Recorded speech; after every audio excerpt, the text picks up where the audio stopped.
Hey, what's good, y'all? Welcome to the video. This time is the Ray Studios Fight for Glory Combatants, or Glory for Fight. You know what? I'm always gonna mess that up, so I'm just gonna go with this one. Anyway, so I have all three out because I'm gonna do wave one at once. And as you can see, one of them I have completely undressed. There's a reason for that. And as much as I want to remember their names are not very memorable. So I'm just gonna not use them. But we're gonna go with characters they relate to. So I'm gonna go with bare minimum Kratos, Digimon Honsu, and the Conquistador. So let's do that. Yeah, and if you didn't find it funny, so what? Don't care. I really like these figures, but I do have some major gripes with the issues of them. And considering it's the first wave, I'm definitely like, there's growing pains to be made, you know? But are they nice? Yes. Are they different? Hell yeah. If you've liked movies like Gladiator and Troy and all that other Brad Pitt stuff and whatever Russell Crowe stuff, you will absolutely love these guys, especially because bare minimum Kratos looks really good like a bare minimum Kratos. So some of you will not like this, that's fine too, but yeah, let's jump into it. These guys are really nice because the interchangeability is very reminiscent of that of Mythic Legions, but it's different enough so that way you can enjoy things. And also for those that customize and paint, you're gonna have a good time. As you can see, body-wise, these guys kind of fit the standard muscular body type. And armored or not, the fact that it's interchangeable also kind of gives you a lot of room to have fun with them. I think the biggest issue that I've had with them so far is that there has been some paint app issues. And more importantly, the plastic, although really nice and it feels good, something about it bothers me because when I heated it up as recommended, even with the packaging of the toy, the plastic warped. And as you can see here, that stems from this arm right here. As you can see, even though I've heated it up and I let it cool down, it clearly didn't cool down enough because the arm placement got warped. It rubbed up against something else, and now the plastic mark is stretched and hurt. So it sucks that even happened, but it is what it is. But I wanted to make sure I was honest enough to tell you guys. When heating it up, even if you use hot water or a blow dryer, I highly, highly recommend you are still very careful. I know my boy on Parallel Universe broke one of his, and that really sucks, but you know, you gotta be careful.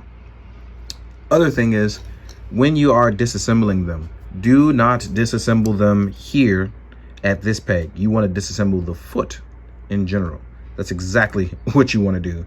You can slide the foot off because there's a foot peg in there that you slide out. Do not try to disassemble from there. Now, with that being said, I'm going to go over the articulation right after I do this look real quick. I'm going to go over, son of a biscuit. So, I'm going to go over the articulation of these guys, both with and without the armor. That's exactly why I took his off. And the reason why is because I like that chainmail armor a lot, but I don't like replacing it with this one. I always feel like it is going to break. It is a very tiresome thing to try to remove this arm all the time. But yeah, that's another gripe of mine. But that's just me. It don't have to be you. So, with armor, let's talk about these guys real quick. Here at the feet, I'm going to start from the bottom because I want to talk about that issue. We have a peg that goes backwards, forwards, and tilts slightly. Then we have that rotating cuff peg that you saw. Problem is, these start off so stiff that you're scared that it's going to latch onto these, not realizing that these are also removable. So it's one of those things I'm hopefully you guys will see that, and you saw it in the parallels as well. You have a drop down leg method, and you can move the leg forward. But obviously the way this is cut, it cuts the mobility of the figure, which kind of sucks. Especially if you want to do certain moves like kicking your opponent all the way in the face. So yeah, spreading outward though is actually pretty easy. There is a thigh swivel, as you saw here. Rotates left and right. There is a single joint cut, which I'm really not understanding why everybody keeps choosing to do jointed cuts for gladiators and barbarians. I always think that they should be double jointed because they moved very swiftly. Even if they were strong guys or lean guys, whatever it was, these guys clearly moved in professional manner of killing. So yeah, I've never understood the single joint part. That's a personal gripe. We do have a really nice wrist peg joint that goes all the way around and rotates as well, usually very easily. We have an invisible joint under that allows you to rotate and simulates a bicep swivel. It rotates in and out, and you can lift your arm pretty high up, which is pretty nice. So you can lift it outward, lift it all the way around. No issues, no paint rub. I think that some of the paint jobs are a little too blackwash, or if they were trying to simulate dirt from these guys.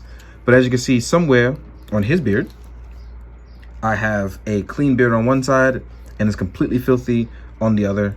And that's a little worrisome in terms of how I'm gonna get my beard ready. I think that is a blackwash problem. And I don't know if they're choosing to manually just blackwash each one differently, but it's a small problem. As far as our app crunch goes, we can go really far forward, which is a big plus in my opinion. And we have some decent rotating side to side. Again, with the armor, we actually get a decent rotation cut, and it's soft plastic, so it rotates out pretty well. Our head sculpts can go up, tilt side to side, and back down, even with the beard in the way, which is a big plus for me. The same thing pretty much applies without the armor, except you actually get a greater range. So as you can see here, without his tunic, he can get all the way forward. Double jointed, as you can clearly see, spreads out. Rotating joint backwards, forwards. And as you can see, this cut actually moves a lot easier without his leg armor as well. Same thing here for the chainmail arm. Same movement and range on the head. I will note that he has a very nice tattoo here. I believe his name was Hyena, which, whatever. I don't find that racist at all. But yeah, so now just for those that didn't understand, that was complete sarcasm. Yeah. I really do like these, and I like how they came out, but their gripes and plastic issues do worry me. Now, I am gonna go over what they come with each individually. So we'll start off with this guy since he is completely a hot mess and naked. So let's do that, right? Digimon Honsu, you're up first. So you will obviously get a replacement arm for him. You actually just swap the peg out in the hand. Like I said, the blackwash issue is also very prominent here on mine. Even after rubbing and scrubbing, because I thought I was tripping, you can clearly see that they have painted this weirdly. So yeah, it's almost like a different color from him as well too. As you can see here, completely different color arm. Not really feeling that, but I'm guessing they were going for the aim of, you know, it sits under metal all the time and it's rusted and it's metallic, and that's what it's like when he takes the arm off. If that's the case, okay. But out the box, it's like, I don't know, if you were aiming for two different looks, it shouldn't have been that one. Now, in terms of what else he comes with, we have our undercoat, and in the photos, you'll see that I'll have this on and not him naked completely. We have this look here of this tunic. We have the over-the-shoulder Poljin armor. As you can see, ooh. Let's put this on. Come on, tilt your head. Fits on pretty well. No issues really putting it on. We have our arm gauntlet. And I lost his hand forever and always. I'll go get that later. Sits here really nice. Then we have his helmet, which I really like the helmet. The gladiator look on this is actually really nice. It sits where the eyes go. Then we have our traditional weapons for him. Well, for him at least. We have a short-handed axe and we have a short sword. Both really nice. If you don't like those, I think he actually comes with the biggest and best shield. It even shows the weapon scratches in it. And his handle. He has pretty solid stuff that he comes with, and that's probably why I like him the most. Just really don't like the name and the terrible arm coloring and the plastic issue happened on that one. But he's the one that I actually like the most. Next up, we have low budget Kratos. Now with low budget Kratos, as you can see here, we have our Kratos-like armor, which was seen if you've played enough God of Wars. I really like the way his bandolier is. There's no storage for there. And on our backhand side, you'll see that he stores a knife back here. My knife on mine, when it plugs in, it actually breaks his sheath. So I'm not really feeling that part. Don't like the fact that when I put the knife in, the sheath has broken. Let's actually leave you down. So that's been quite the issue. We have our arm gauntlets on each side. This one follows up with a full arm one. And he has 2 shin guards, whereas the other character only had 1. Next up, we have the Conquistador.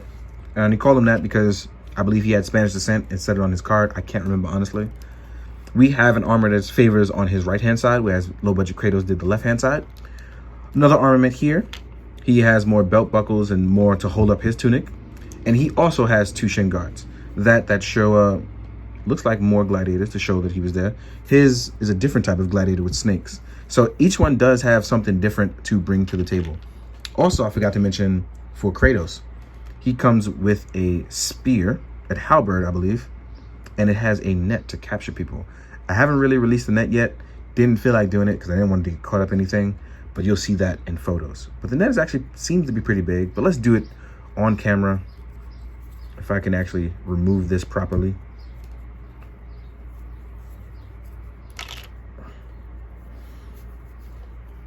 So we have a net to capture our people. And that's pretty nice.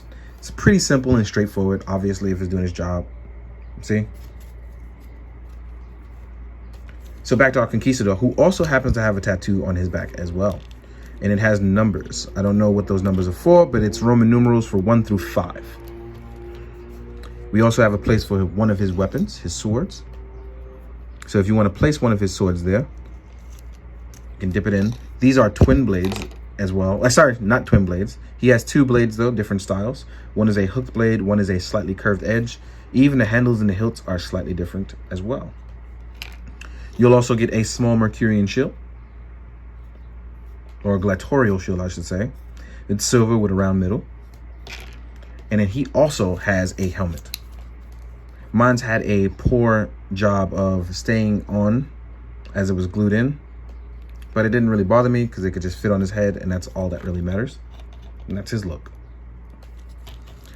All in all, I like these. I really do. Will I be getting wave 2? Not something unless I'm absolutely interested in, because while they are nice, they the biggest issue that I face with these guys is the plastic issues long term. It's really something that's bothering me right now. And until I see some improvement from some other people, maybe I'll jump back in. But right now, it's gonna be a no. But I do like the wave 1, and I think it's really nice, because as you sit up here, and what I'm gonna do is take these guys down, keep Kratos here. When you compare them to Mythic Legions, I think they fit in pretty well with each other. I think this is one of the things I like about them the most. They fit in with other mythical lines. If you want to compare them to other stuff like a ninja, obviously it's like whatever, right? But with Mythic Legions, it's going to work well. And then let's do it against other Mythic Legions. So we have a smaller 2.0 body. And I still think this works pretty well, because if he's a big buff gladiator and he's a sorcerer or a mage or whatever, again, it worked. Up against an SHF or a Mezco, might be something a little different. But if you like to customize, if you like the gladiatorial scene, if you just like something slightly different, this may obviously be for you. If not, the price tag is definitely going to turn some people off at 65 bucks. So it is what it is.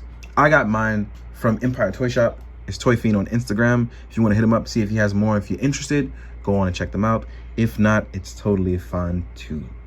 As always, guys, I hope that you found this informative. I hope that you've enjoyed. If not, that's not really on me. But as always, guys, please be good, do good, drink your water. Later. So, shout out to me for really screwing up, and I put the leg armor on his arm. I shouldn't have done that, and I wasn't really paying attention because I was making sure I was trying to cover everything. So that's my fault, y'all. The leg armor should not go on the arm. That's on me. But yeah, this will be at the end of the video to make sure that my screw up don't continue to screw up. Later, y'all.